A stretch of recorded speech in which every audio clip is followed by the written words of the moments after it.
मैं इशरत अली।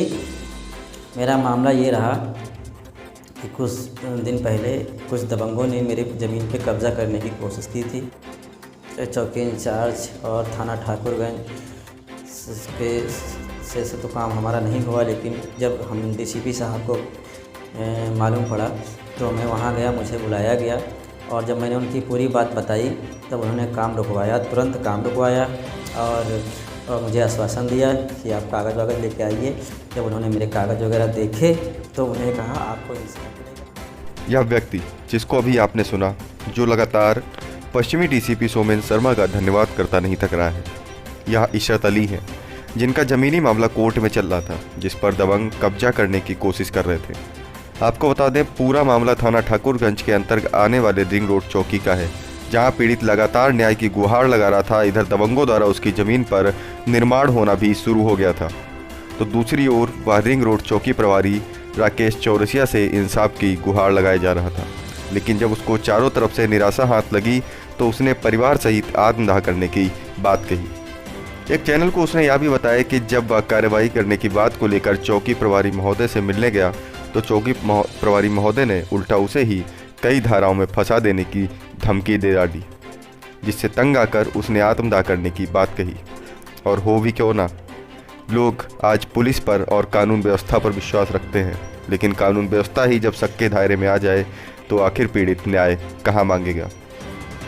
जिसके बाद वह लखनऊ पश्चिम के डीसीपी से गुहार लगाने पहुंचा तो उसको तुरंत न्याय मिला।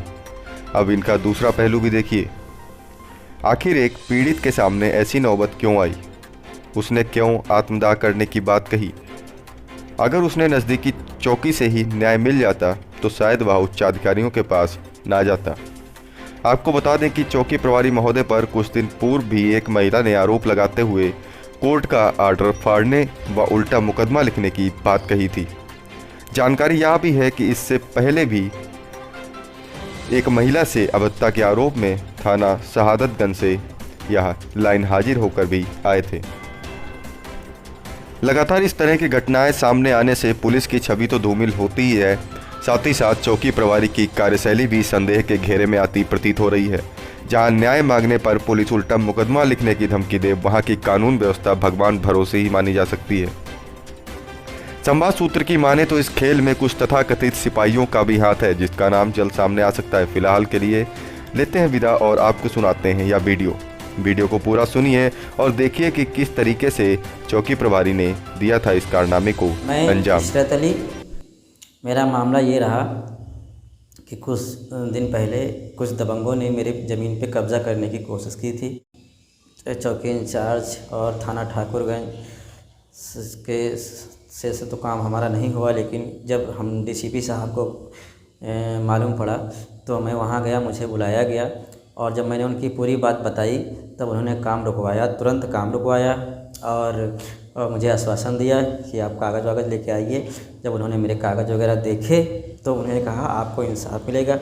फिर दूसरे दिन भी बुलाया गया और पूरे कायदे से, और मैं तो कायदे से मुझे उनसे बहुत मैं खुश हूँ, जिनका लखनऊ पश्चिम डीसीपी सुरेंद्र वर्मा जी ने बहुत कायदे से मेरे साथ इंसाफ किया और मेरी बातों को। लेकिन ऐसे सुरेंद्र वर्मा जैसे डीसीपी साहब जैसी पुलिस अगर हमारे इंडिया में रहेगी तो ये है कि गरीबों और मजलूमों को इंसाफ ज़रूर मिलेगा। मैंने तो अपने बच्चों सहित मरने का प्लान और फैसला कर लिया था कि अगर मुझे इंसाफ नहीं मिलेगा तो मैं अपने बच्चों समेत मैं आत्मदाह करूंगा।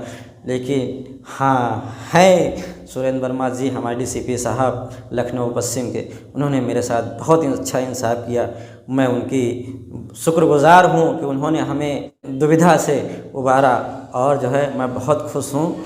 और दबंगों ने तो पूरा प्लान हमारी ज़मीन हड़पने की पूरी प्लान बना ही लिया था और मेरी ज़मीन को पूरा हड़प जाते, क्योंकि उसमें काम लगा दिया और उसको थोड़ी थोड़ी बाउंड्री कर दी हल्की हल्की ईंटों की। और जैसे डीसीपी साहब को पता चला उन्होंने तुरंत काम को रुकवाया।